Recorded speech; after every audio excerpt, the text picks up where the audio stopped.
There's always been one big question floating around in space, and that question is Pluto a planet? And today I'm going to be answering that for you. A planet, for example, our Earth, is considered an actual planet. But why? In order for a rock in space to scientifically be deemed as a planet, it must qualify under these three things.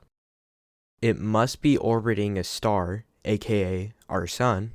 It must be large enough to have its own gravitational pull that keeps itself in a spherical shape. And finally, it must be big enough that its own gravity clears away any other objects around the planet. Obviously, Earth fits all three of these requirements. So why does Pluto not? Pluto is something called a dwarf planet.